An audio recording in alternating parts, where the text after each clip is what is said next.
problema para entrar no link, né? Na próxima vez, eu vou, na véspera, quando eu estiver criando aqui o link, eu vou pedir o e-mail de vocês, e aí vocês vão receber esse convite por e-mail. Então, por e-mail é melhor, porque vocês não precisam nem pedir autorização para entrar na sala. Como você foi convidado por e-mail, você já entra direto no link, tá bom? Na próxima aula eu farei isso. Tudo bem? Vocês têm liberdade aqui para parar a aula a hora que quiserem, tá? E para perguntar, tirar alguma dúvida que apareça aí para vocês. Tudo bem?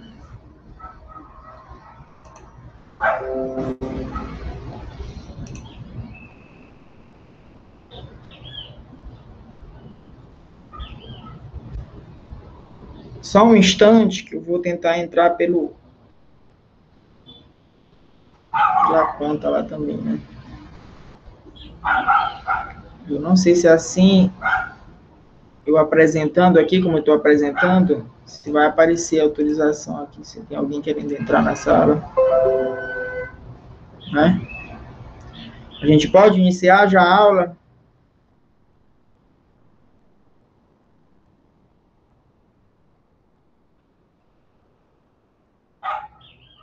Tranquilo? Deixa eu dar uma olhada se tem alguém reclamando aqui. Acho que não, né?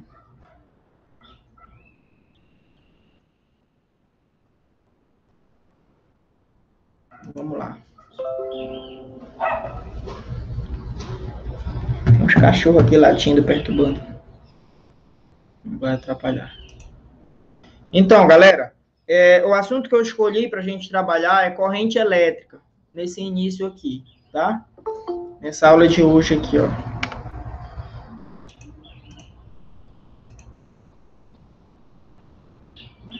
Entrou mais alguém aqui. É ruim que quando eu estou apresentando, quando alguém pede permissão para entrar aqui na sala, eu tenho que sair daqui da tela para autorizar a pessoa a entrar. Isso que é ruim. Isso que é chato. Deixa eu ver aí, mas já tem uma boa quantidade aqui.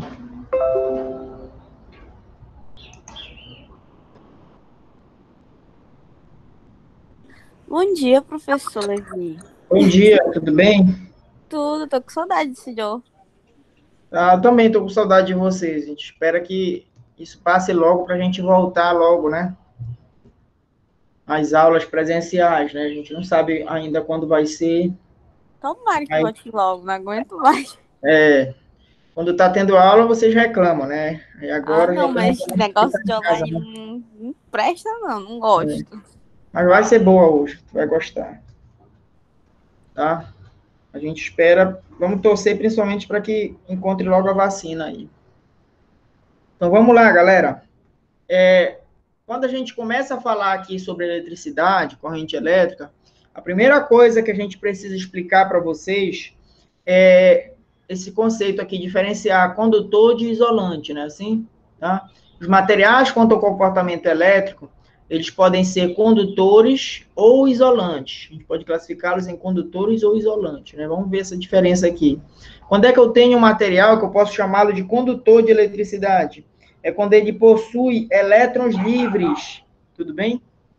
Quando as cargas livres, no caso dos elétrons, eles possuem facilidade de movimento, né? Aí está dizendo que eles têm grande mobilidade, não é assim?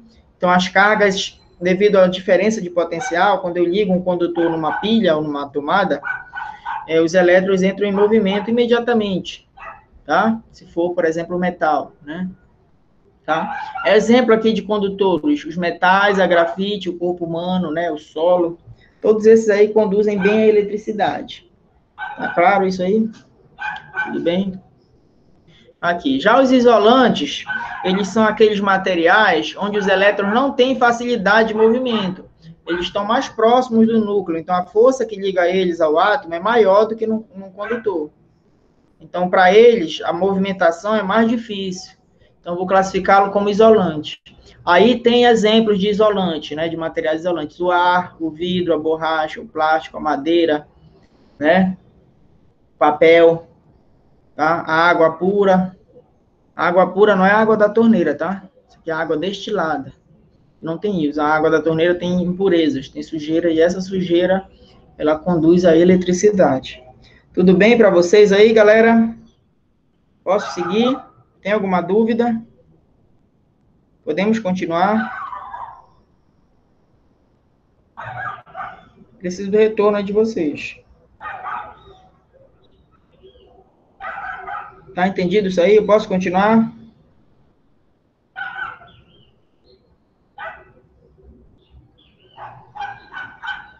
Beleza. Então, vamos lá. Sempre eu vou estar perguntando aqui, porque eu não sei se vocês estão vendo o slide, eu não sei, tá? Então, vocês precisam estar me dando o retorno aí. Se está entendido, se eu continuo, tá tudo bem? Bom, em relação à corrente elétrica, como eu falei, né, nós temos uma corrente elétrica devido ao movimento ordenado de cargas. Se eu pegar um condutor que não esteja ligado a uma tomada, né, assim, esse condutor, dentro dele, os elétrons, eles estão em movimento desordenado. Vocês estão vendo aqui que eu estou passando a setinha aqui, ó. Cada um está indo para um lado. Então, isso aqui não constitui uma corrente elétrica, né? Isso aqui não constitui uma corrente elétrica. Isso aqui é um movimento desordenado. À medida que eu ligo esse condutor numa bateria, numa pilha, numa tomada, né? Essa bateria, ela vai ter dois polos, um polo positivo e um polo negativo. Como os elétrons têm carga negativa, eles vão migrar todos... Instante. Tem alguém pedindo para entrar aqui, olha lá, Adriane. Até aqui a Adriane chega atrasada. Cadê ela? Conseguiu entrar? Eu acho que não conseguiu. Isso aqui. Autorizei aqui, cadê? Aí entrou. Bom dia, Adriane.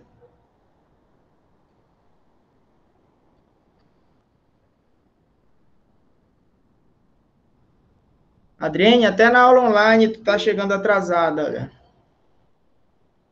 E toda vez que um aluno pede autorização para entrar aqui, eu tenho que sair do PowerPoint lá para eu entrar nessa tela aqui, que eu consigo ver que ele está pedindo. Mas dá para ouvir, então eu interrompo e faço isso.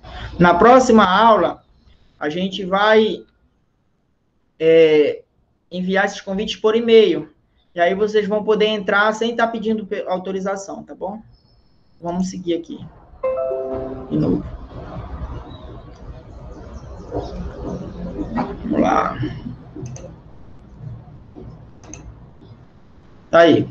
Então, a corrente elétrica é quando eu tenho um movimento ordenado. Quando o fio não está ligado na tomada, os elétrons, todos eles estão em movimento desordenado. Quando eu ligo aqui na tomada, os elétrons, pelo fato de terem carga negativa, eles vão migrar todos para o polo positivo aqui da pilha, ou da bateria, né? E aí eles vão entrar em movimento ordenado. Não é isso? Então, aqui eu tenho uma corrente elétrica, né? Nos condutores metálicos, quem é que são? São os elétrons. Mas se eu tiver uma solução iônica, né, uma solução eletrolítica, os condutores, os portadores de carga, são tanto elétrons como íons positivos.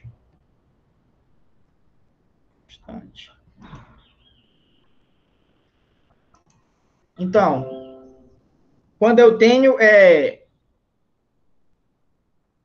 uma solução iônica aqui, os portadores de carga não são os elétrons, né? Quer dizer, tem elétrons lá, mas tem também íons, né? O que são íons? Vocês sabem lá da aula de química, não é isso? Íons são aqueles átomos que ganharam ou perderam elétrons. Quando um átomo perde elétron, ele fica com falta desse elétron, e aí ele se torna um íon positivo, que a gente chama de cátion, lá na aula de química. Quando o átomo ganha elétrons, ele fica com excesso de elétrons, e aí a gente vai chamar ele de ânion, não é isso? Tudo bem? Ele fica negativo, tá? Então, nos gases ionizados, né, os portadores de carga são íons e os elétrons. Aqui, por exemplo, eu tenho uma cuba com água, e se eu colocar nessa cuba aqui cloreto de sódio, o que é cloreto de sódio, galera? É o sal de cozinha. Se eu despejar uma colher de sal de cozinha numa vasilha com água e colocar eletrodos aqui ligados a uma bateria, O cloreto de sódio, ele vai dissociar, né? Cloreto de sódio, NaCl. Lembram disso? Aula de química, olha. Olha lá. Eita, peraí.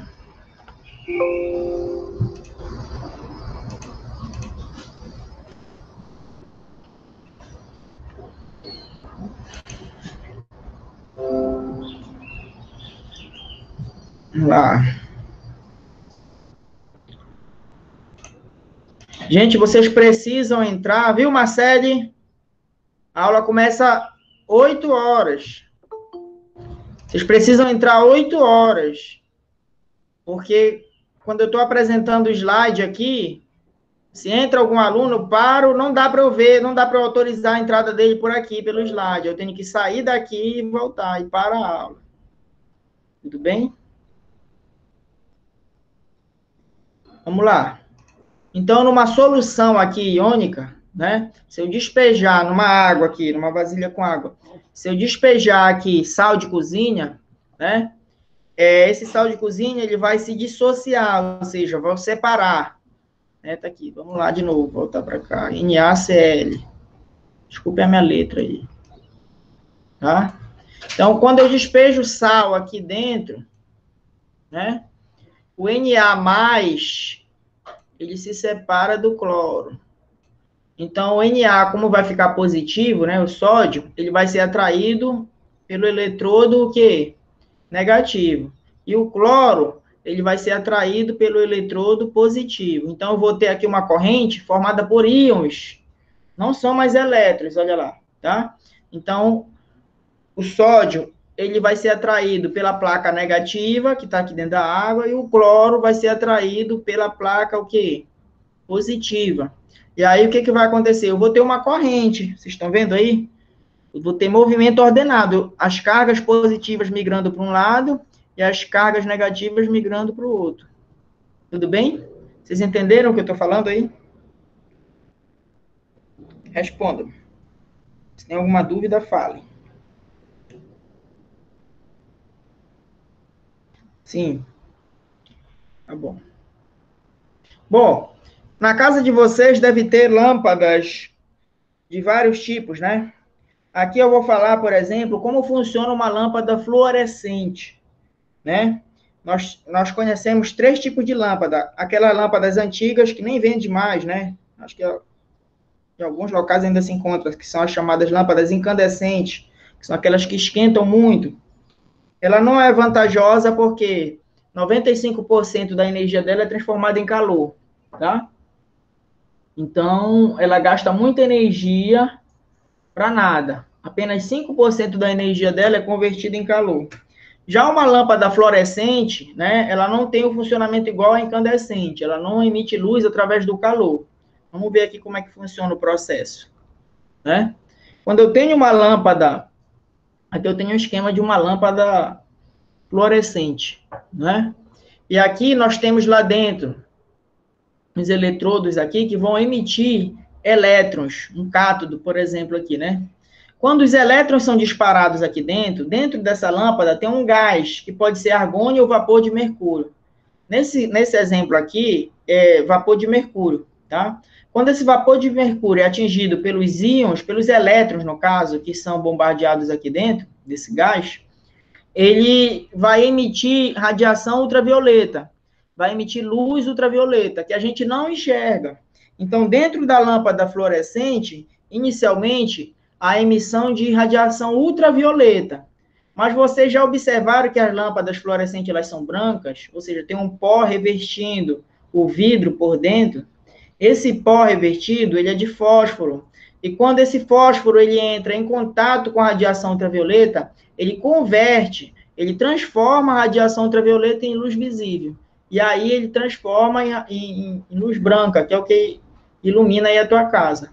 Então, dentro da lâmpada, existe um gás a baixa pressão, que é de vapor de mercúrio, né, ou de argônio, que quando são bombardeados por eletricidade, por cargas elétricas, eles emitem radiação ultravioleta. Essa radiação ultravioleta, quando entra em contato com a camada de fósforo aqui da superfície da lâmpada, ela é convertida em luz visível, que é aí que a gente enxerga. É dessa forma que funciona uma lâmpada fluorescente. Tudo bem? Com íons. Deu para entender? Respondam aí no microfone ou no chat aí. Estão entendendo, né? Agora vem cá, uma perguntinha aí para vocês. Uma perguntinha aí para vocês. Essa lâmpada fluorescente, ela é mais indicada ou tem outra melhor ainda? O que vocês acham? Isso, já respondeu aí o Léo. O LED é melhor, mais econômico ainda, né? Então, eu pensei nisso que vocês poderiam falar. E o LED, professor? Sempre o aluno pergunta, o aluno é curioso. Eu preparei aqui uma tabela para comparar, para a gente comparar os 3 tipos de lâmpada aí, né? A incandescente, tudo bem? O LED e a fluorescente. Para vocês verem aqui, olha lá, tá? O LED, ele precisa aqui, por exemplo, né? De metade da energia para iluminar da mesma forma que a fluorescente. E quase 7 vezes menos energia do que a incandescente. Espera aí, tem alguém pedindo para entrar aqui. Lá vai eu sair de novo.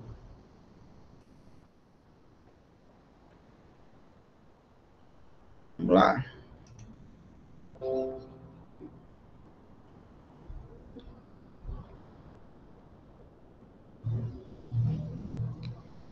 Bom dia, Samara. Então, nós temos aqui essa tabela mostrando que o LED ele é mais econômico. O que é um LED? Um LED é um diodo, né? Essa sigla aqui, LED, significa diodo emissor de luz em inglês. Está ao contrário aqui, né? Diodo, D-E-L. Um diodo emissor de luz. Que dentro dele tem um semicondutor, tá?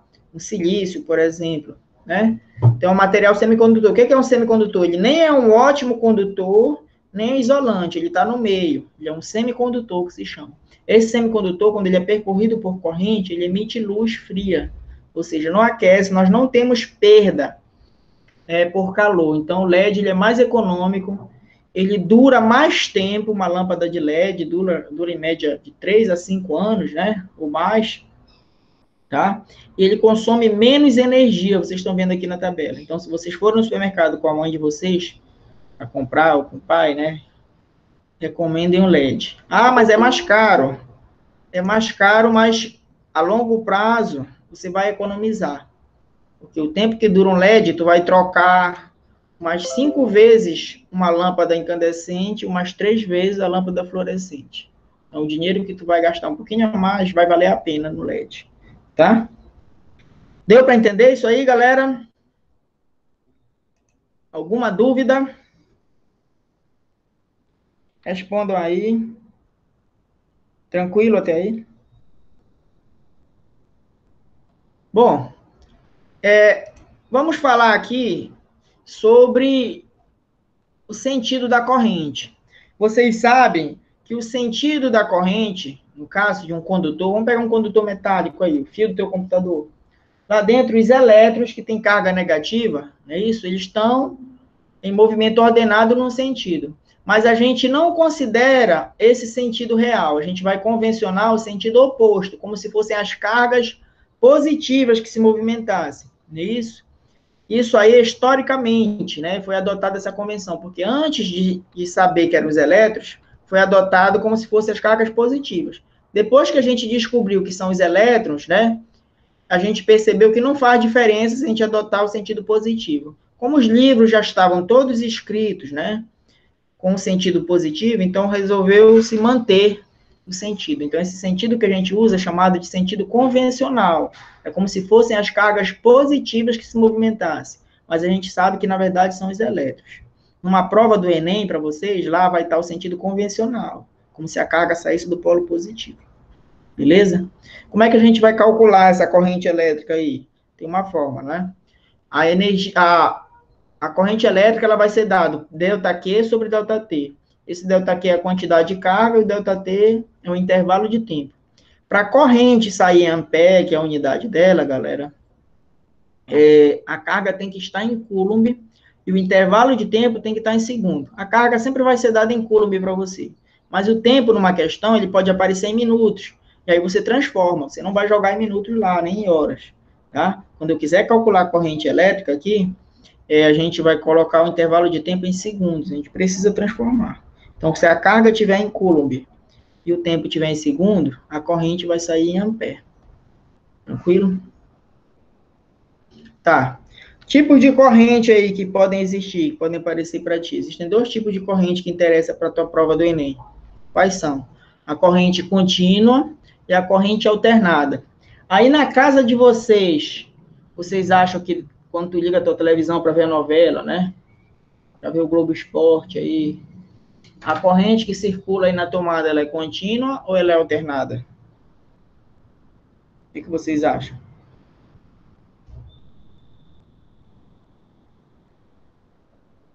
Respondam aí, se puderem. Nas nossas casas. Nas nossas casas aí. Contínua ou alternada?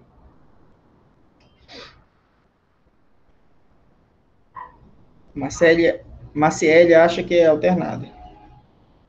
Só ela? Os outros não sabem, estão com vergonha? Alternada. Tá certo. Nas nossas residências, a corrente é alternada. Vamos fazer a diferença aqui de uma para outra, tá? A corrente contínua é aquela em que os elétrons eles possuem um sentido constante, né? Eles se deslocam sempre no mesmo sentido e a intensidade dela permanece constante com o passar do tempo. Tudo bem? Então, se eu tenho os elétrons, né, se deslocando no sentido apenas e o valor dessa corrente ela é constante, eu vou classificá-la como corrente contínua. Aqui tem um gráfico da corrente, que a gente representa pela letra I, em função do intervalo de tempo. Você perceba que o valor aqui da corrente ele não varia. E aqui do lado tem um exemplo aqui, que é uma pilha, né? Uma pilha, a bateria do teu celular, a bateria de um carro, possuem correntes contínuas. Tudo bem? Tranquilo? Já na nossa casa, a corrente ela é alternada. O que é uma corrente alternada? É aquela em que os elétrons se deslocam periodicamente, né? Ora num sentido, ora no outro. Como eu sei que vocês adoram matemática, né? Vocês vão perceber que esse gráfico aqui, ele se assemelha a uma senoide, né? A função seno, tá? Então, o gráfico da corrente alternada, ele é uma senoide. Por quê? Porque os elétrons aqui, eles alternam, ora num sentido, ora no outro. Isso a gente vai estudar com mais detalhes lá em eletromagnetismo. Tudo bem? A gente vai estudar com mais detalhes lá em eletromagnetismo. Por quê? Porque a corrente que vem na nossa casa, né, ela vem lá da usina hidrelétrica, e lá na usina hidrelétrica ela é gerada dessa forma, devido à movimentação de gigantescos ímãs, né? Lá tem uma represa, quando a água desce, ela gira, ela obriga umas turbinas a girarem, e o giro dessa turbina, ele movimenta gigantescos ímãs para frente e para trás. Esse movimento do ímã para frente e para trás produz corrente numa espira que tem lá, num sentido e no outro, porque o ímã, quando ele aproxima da espira, a corrente vai para um lado. Quando o ímã se afasta, a corrente vai para o outro. Então, é dessa forma que é gerada a corrente alternada, por isso que ela varia, né, no sentido aí. Aí vem desde lá da usina hidrelétrica, no fio, até chegar à nossa casa. Deu para entender aí, galera? A diferença de corrente contínua para corrente alternada. Beleza? Tudo tranquilo, né? Esse assunto é fácil. Daqui a pouco a gente vai fazer umas questões. Vamos lá. Bom, o que é importante aqui quando cai um gráfico desse para vocês, numa prova? Se ele der um gráfico para ti da corrente em função do tempo e pedir para você calcular a carga elétrica, o que a gente tem que determinar desse gráfico aqui? A gente precisa determinar a área da figura, tá? A gente precisa determinar a área. Então, toda vez que eu tiver um gráfico, e esse gráfico for da corrente em função do tempo, a quantidade de carga que passa lá no condutor vai ser igual à área da figura plana que tiver aqui. Nesse exemplo aqui, isso aqui é um trapézio. Então, eu calcularia a carga através da área do trapézio. Base maior mais a base menor vezes a altura sobre 2. Se for um retângulo, base vezes altura. Se for um triângulo, base vezes altura sobre 2. Tudo bem, galera? Tá? Então, a carga ela é igual à área da figura aí. Tá? No exercício que foi enviado para vocês, no caderno de questões, tem uma questão lá sobre isso aí. Espera aí, que tem alguém querendo entrar aqui. Nossa amiga Melry. Tá? Então, essa propriedade aqui, ela é muito importante. Na prova do Enem, pode cair isso aqui. Tá? Pode cair para te fazer o cálculo, ou pode cair simplesmente a pergunta, como já caiu uma vez. Né? Se ele te der esse gráfico aqui, ele vai perguntar, se eu calcular a área da corrente pelo tempo, o que eu estou calculando? Você vai estar calculando a quantidade de carga. Tudo bem? Tá? Mas veja bem, é qualquer gráfico que cair lá. Não, tem que ser o gráfico da corrente em função do tempo. Tranquilo aí?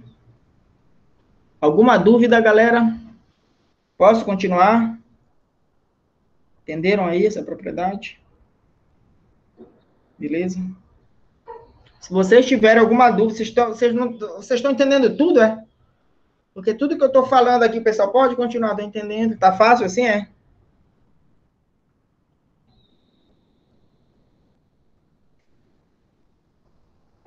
Tá bom.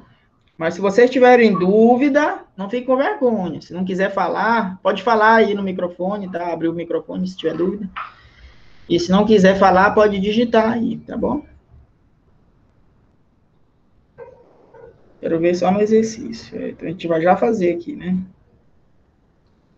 A Marcele já está querendo ponto aqui, dizendo que eu explico bem, né? Vamos lá, Marcele, te dar um ponto. Efeitos da corrente elétrica aqui, né? Nós temos 4 efeitos aqui da corrente elétrica. O primeiro é o efeito magnético, né? É o chamado efeito magnético aqui, tá?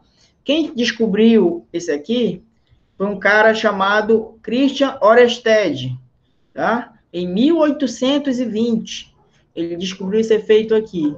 E a gente usa ele até hoje, na nossa casa, como, por exemplo, no ventilador, né? Como é que funciona esse efeito aqui, professor? Ele funciona o seguinte, olha lá. O Ørsted, ele estava fazendo experimentos lá no laboratório dele, e aí ele percebeu que quando ele ligava uma chave lá, quando ele fechava um circuito, e ele não descobriu esse experimento querendo descobrir, foi sem querer. Ele não estava trabalhando com bússola lá, com agulha, não. Ele estava fazendo um experimento lá elétrico, e havia uma bússola colocada lá próxima, uma bússola dele deixada lá no chão. E aí ele percebeu que toda vez que ele ligava, ele fechava o circuito elétrico aqui, a agulha da bússola que estava próxima do fio condutor, ela sofria uma perturbação, ela girava, né? E aí ele pensou o seguinte, para perturbar a agulha de uma bússola, tem que ter um ímã aqui perto, né? Ou um material ferromagnético, ou seja, para perturbar uma agulha de uma bússola, só se eu tiver um campo magnético. Mas não tinha ímã lá por perto, tinha apenas corrente elétrica que ele estava ligando e desligando. Quando ele ligava, a agulha sofria uma perturbação. E aí ele chegou à seguinte conclusão, galera.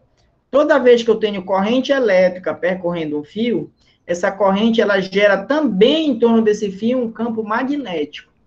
Além do campo elétrico que tem na direção do fio, o campo é na direção do fio, mas o campo magnético, ele é perpendicular ao fio. Por isso que a agulha da bússola, ela fica perpendicular ao fio aqui, ó. Ela está formando 90 graus com o fio aqui, tá vendo? Ele ligou a chave, a agulha ficou perpendicular. Esse efeito é chamado de efeito magnético. Dos 4 efeitos aqui que eu vou explicar para vocês, esse é o único que ocorre sempre, tá? Tudo bem? Efeito magnético. Qual é o outro efeito aí, professor? O efeito Joule, ou térmico. Esse aí é mais familiar para vocês, né? Que a gente usa. Olha, o Chiquinho já está perturbando aqui com a mãe dele. Se vocês ouvirem latido de cachorro, é porque estão brincando aqui. O Chiquinho e a Hannah estão perturbando aqui. Então, esse efeito térmico aqui, ele sempre ocorre também quando eu tenho, por exemplo, o efeito Joule, né? Quando eu vou passar minha roupa, né? Quando eu vou ligar o secador de cabelo, não é isso? Como é que ocorre esse efeito? Os elétrons, quando eles atravessam o condutor, o caminho para eles lá não é livre, existem outros átomos. Então, os elétrons, inevitavelmente, eles vão se chocar com os átomos do condutor.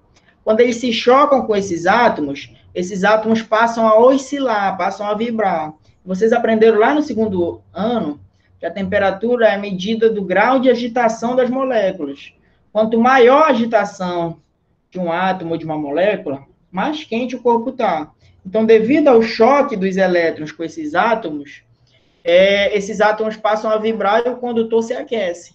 Ou seja, a energia elétrica que os elétrons estavam transportando, uma parte é perdida para os átomos, uma parte é transformada em calor. E essa transformação é chamada de efeito Joule ou térmico, né? Tudo bem? Tá? Então, eu pergunto para vocês, esse efeito Joule, ele é sempre danoso? Não, né? Ele também traz benefícios, né? Por exemplo, no meu computador, ele não é bem-vindo. Meu computador aquece. Se o meu computador não tivesse um sistema aqui, né, de refrigeração, poderia queimar a placa dele aqui, né? Mas quando eu quero passar minha roupa, esse efeito Joule, ele é bem-vindo. Quando eu quero secar o meu cabelo, que nem é grande, eu nem uso secador de cabelo, só para secar os cachorrinhos aqui, esse efeito, ele é bem-vindo. No chuveiro elétrico também, né, numa torradeira, na chapinha que as meninas usam, tá? Então, o efeito Joule aqui, ele, em algumas situações, ele é útil para a gente. Deu para entender aí o efeito Joule? Sim ou não?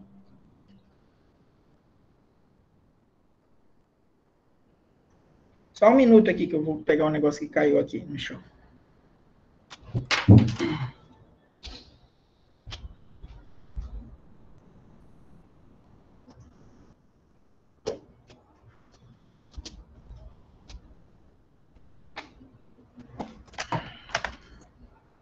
Vamos lá. Tudo certo. Então, o próximo efeito aqui é o efeito químico, né? O que é esse efeito químico aí? Vocês vão estudar ele com detalhe na aula de química lá, na aula de eletrólise, por exemplo, né? Que é quando uma corrente elétrica, ela atravessa uma solução eletrolítica, né? Igual aquele exemplo, parecido com aquele exemplo que eu mostrei agora há pouco aí para vocês, né? E aí ela provoca um fenômeno, uma reação química chamada de eletrólise, né? Isso aqui é útil, por exemplo, quando eu quero cobrir um metal com outro. Eu tenho uma tesoura que está enferrujada, e aí eu preparo uma solução aqui de óxido de prata, por exemplo, e ligo a corrente elétrica aqui. Quando eu colocar a tesoura aqui dentro, a prata vai recobrir toda a tesoura.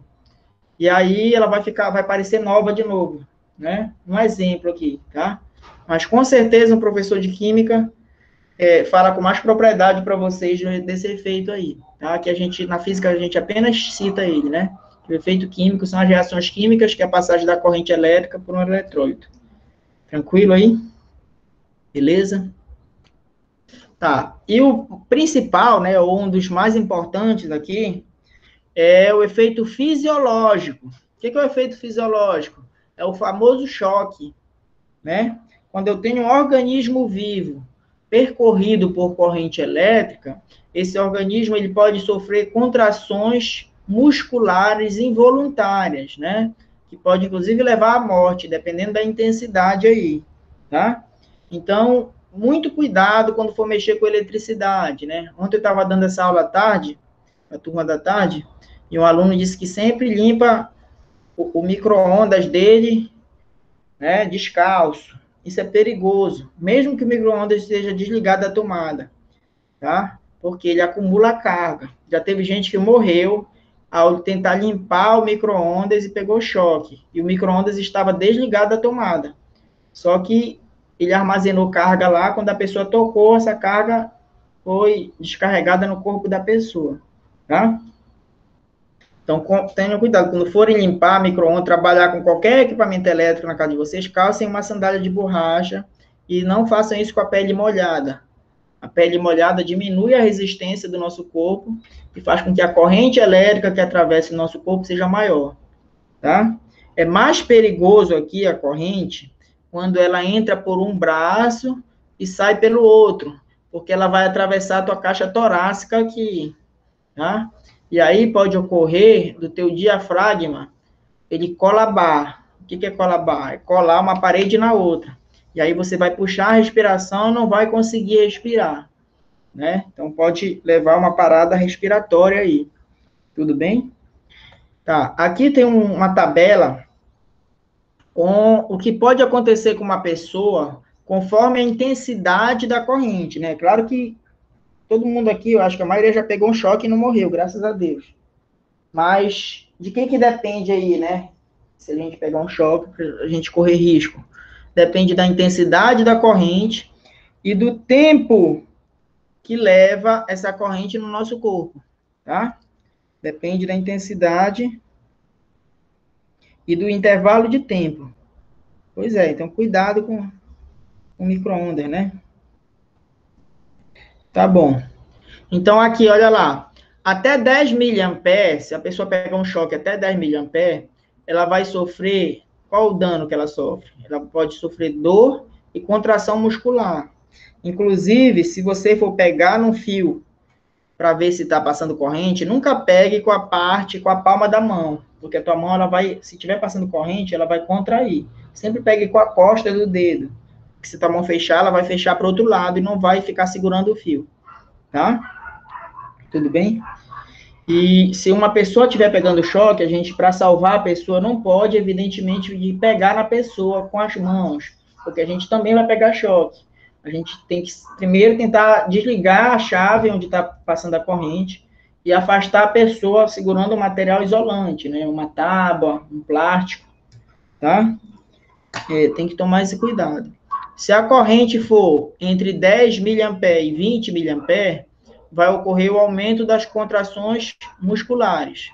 De 20 até 100 mil, né, ocorre parada respiratória. De 100 mil até 3 amperes, vai ocorrer fibrilação ventricular, né, que é a parada cardíaca, tá? Batimentos cardíacos aí serão alterados. Você pode morrer. Acima de 3, parada cardíaca e queimaduras graves, né? Mas o principal é aqui, ó, entre 100, né? No caso, entre 20 e 100, né? Pode ter parada respiratória. Alguns livros dizem que acima de 3 causa queimaduras, mas a pessoa pode sobreviver, por incrível que pareça, né? O maior perigo está aqui, entre 20 e 100. Tudo bem? Tá entendido isso aí, turma? Vocês têm alguma pergunta? Respondam aí.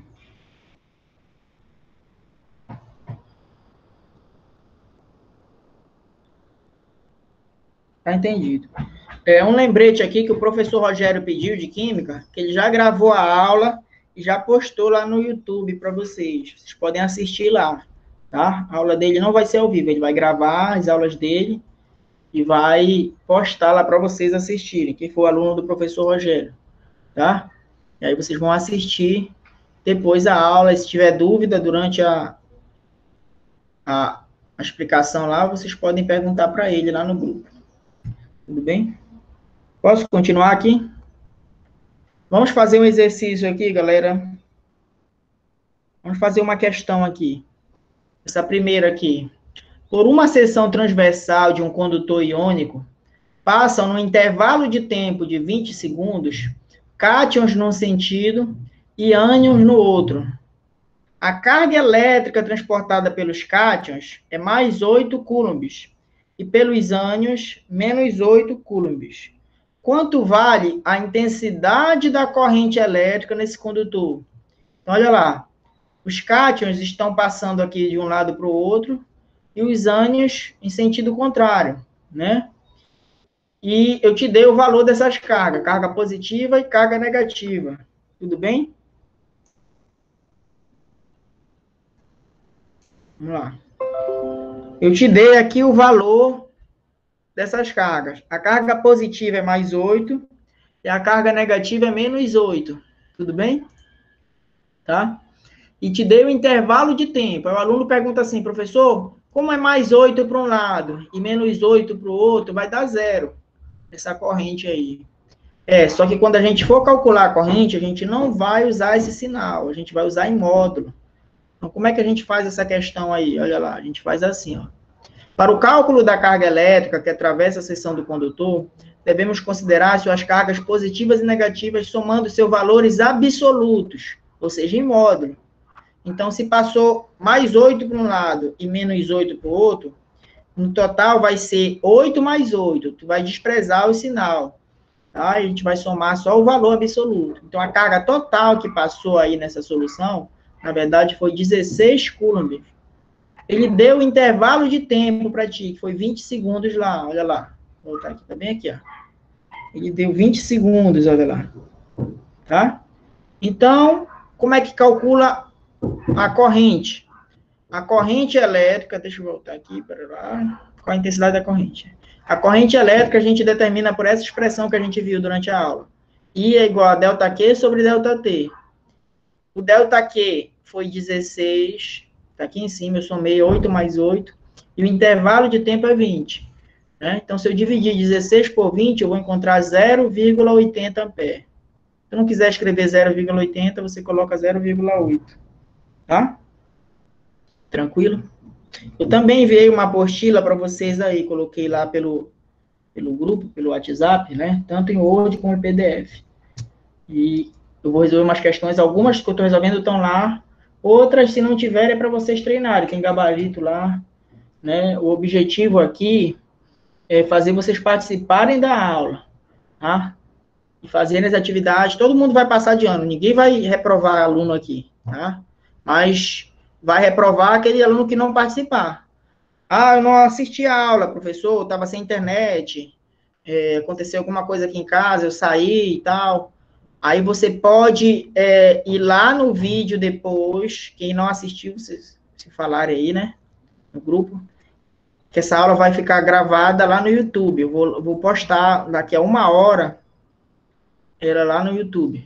Aí o aluno vai lá, assiste e comenta. Quando ele comentar lá embaixo, a turma dele, o nome dele, eu vou saber que ele assistiu, ou se ele não assistiu, que pelo menos ele acessou lá. Isso é uma forma da gente ver a presença, a frequência do aluno, tá? Tudo bem? Agora, se o cara não assistiu aqui online e não assistiu lá depois a aula gravada, aí não tem como a gente dar ponto para ele, tá? Tudo bem? Vai passar, se Deus quiser, não esquente a cabeça, tá? Tranquilo. Então, deu para entender essa questão aí, galera?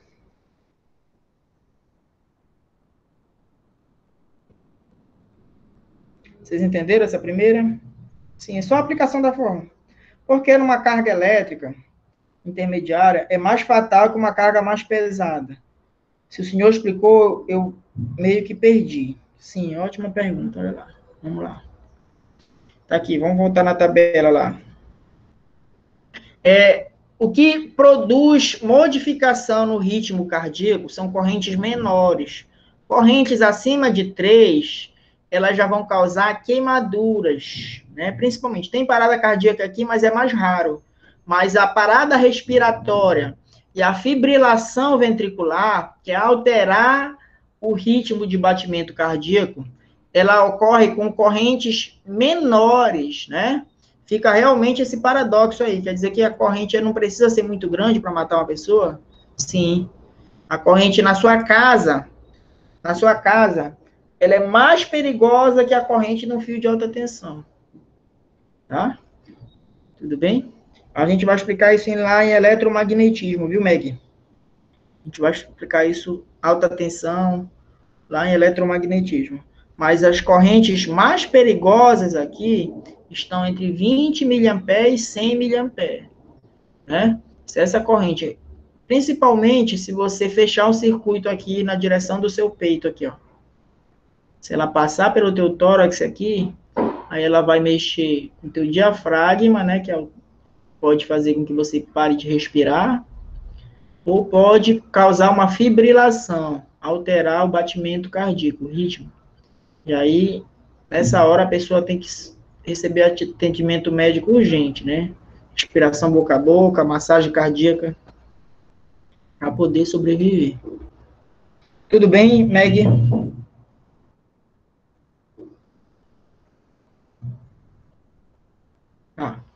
Então, vamos seguir aqui.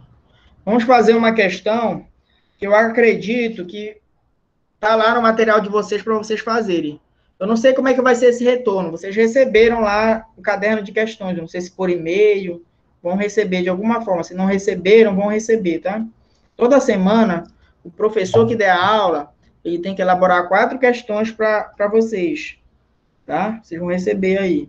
O aluno que não tiver internet, aquele aluno, o cara não tem, né? Coitado do cara, não tem acesso à internet, onde ele está, ele não conseguiu.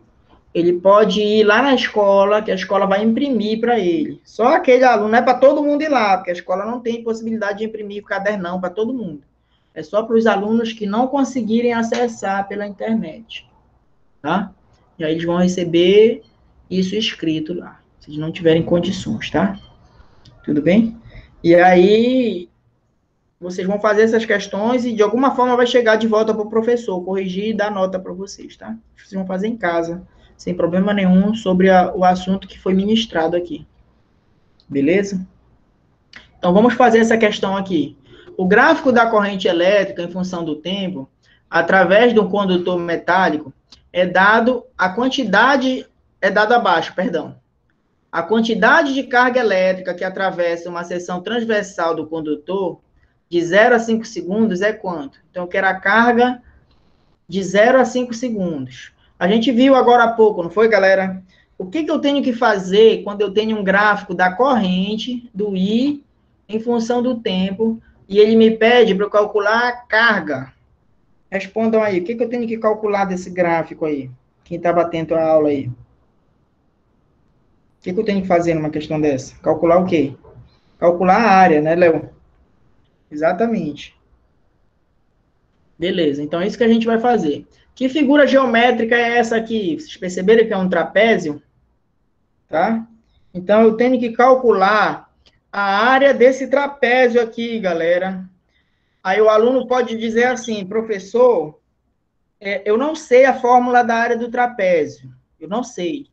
Mas eu estou vendo aí, professor, que esse trapézio, ele é formado por 2 triângulos, não é isso? Espera aí.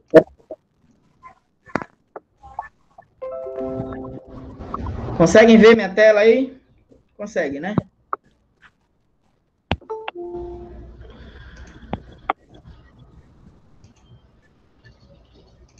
Olha lá. O aluno que numa questão de vestibular, ou na minha prova mesmo, né? Ele se deparar com uma questão que ele precise calcular a área do trapézio. Se ele não lembrar a fórmula da área, qual a fórmula da área? Base maior mais base menor vezes a altura sobre 2. Se esse cara não lembrar disso, ele pode perceber aqui na figura que o trapézio ele é formado por 2 triângulos e um retângulo. Não é isso? Olha aqui. Aqui eu tenho um triângulo, olha aqui, tá vendo?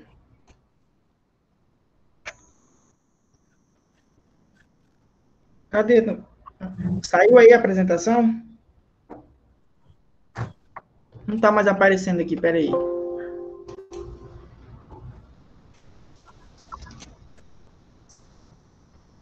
O Matheus está apresentando aí, Matheus? Você está apresentando a tua tela aí, o pessoal está vendo a tua tela ao invés de ver a minha. Cuidado aí quando vocês tocarem aí, porque vocês podem apresentar a tela de vocês. Tá aí, coloquei aqui de volta. E desliga o microfone aí, quem está com o microfone aberto aí, por favor. Tá.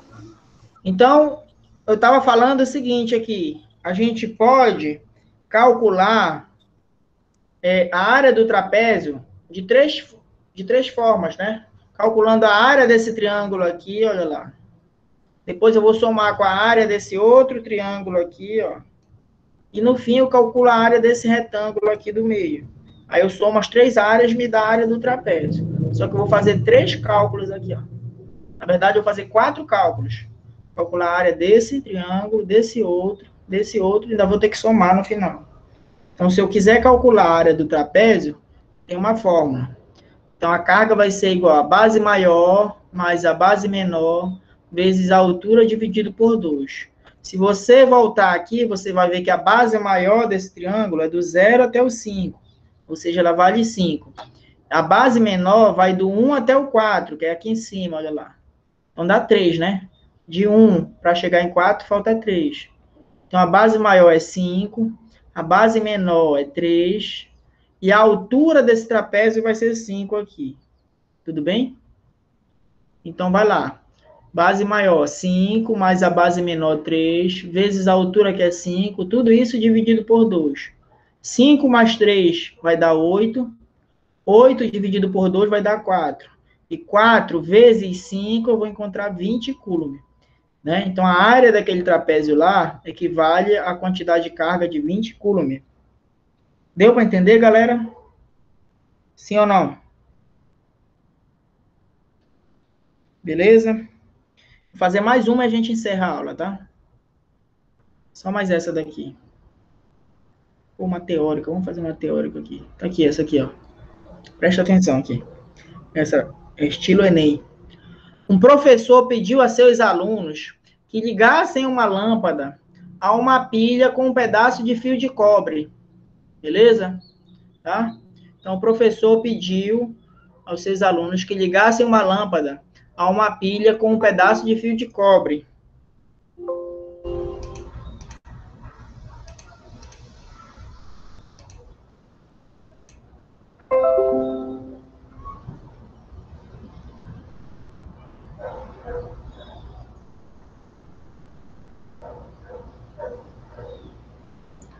Bom dia, Júnior. Júnior, a aula é 8 horas.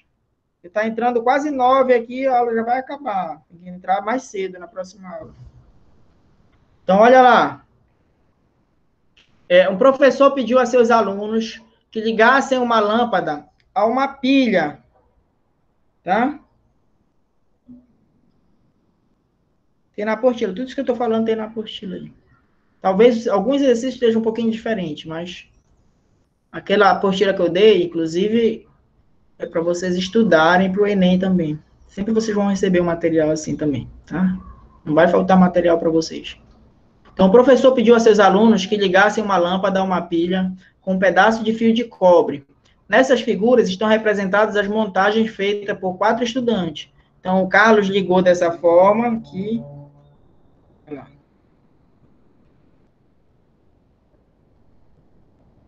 Tá aparecendo aí, né? Tá. O Carlos ligou dessa forma aqui, o João ligou dessa forma, o Mateus ligou dessa forma e o Pedro ligou dessa forma. A pergunta dele é a seguinte: considerando-se essas 4 ligações, é correto afirmar que a lâmpada vai acender apenas em quais? Vou voltar aqui na imagem. Aonde que a lâmpada acende? Olha lá. Tu acha que o Carlos aqui, ele ligou certo a lâmpada? Sim ou não? Na pilha. Dá uma olhada aí. Esse cara aqui, o Carlos, ele ligou certo? Repara que o polo positivo da pilha está na rosca aqui da lâmpada. E o polo negativo também está na rosca, do outro lado. Ou seja, ele ligou os 2 polos só em uma entrada aqui. Ele ignorou aqui o bocal, a ponta aqui da lâmpada, né? Então, nesse caso aqui do Carlos, a lâmpada não vai acender. Por quê? Porque ele tem que ligar na rosca da lâmpada e nesse ponto preto aqui, que é o bico, olha lá. E aí, eu tenho que ligar um polo aqui e outro aqui. Então, do Carlos não vai acender. Vamos ver aqui do Mateus. O Mateus vai acender, ele ligou o polo positivo na ponta, mas não ligou o negativo em nada aqui. Então, do Mateus também não vai acender. Tudo bem? Já o João, ele ligou o polo positivo na rosca e o polo negativo aqui no biquinho da lâmpada. Então, o do João vai acender aqui. Aqui o João, ele acertou. Então, a lâmpada dele vai acender. E o Pedro? O Pedro ligou o positivo no biquinho e o negativo na rosca, né? Então, repare que ele também ligou um polo aqui e o outro lá. Mesmo ele sendo o inverso do João. O João ligou o positivo na rosquinha e o negativo ele ligou aqui no bico da lâmpada. Esse cara aqui, ele fez o contrário. Mas ele também ligou um positivo no um e um negativo no outro. Então, aqui também acende. Não interessa aonde está o positivo, onde está o negativo. Se você ligar o positivo num dos polos e o negativo no outro, a lâmpada acende. Então, quem foi que ligou corretamente aí? Quais foram os alunos que fizeram corretamente? O João e o Pedro. Então, a alternativa correta aí dessa questão seria letra C, não é isso? Na montagem de João e Pedro. Tranquilo aí? Entenderam essa questão? Essa questão é estilo Enem, já caiu uma parecida com essa. Tá? Vamos lá. Galera, eu quero agradecer aí, se vocês não tiverem nenhuma dúvida, a paciência, a presença de todos aí. Vocês podem acessar no YouTube mais tarde para rever essa aula de novo, tá? Se vocês quiserem. E o professor Rogério, ele já gravou a aula dele e colocou lá no YouTube. Vocês podem assistir lá também, tá? Tudo bem? Vocês entenderam a aula aí? Gostaram? Tranquilo?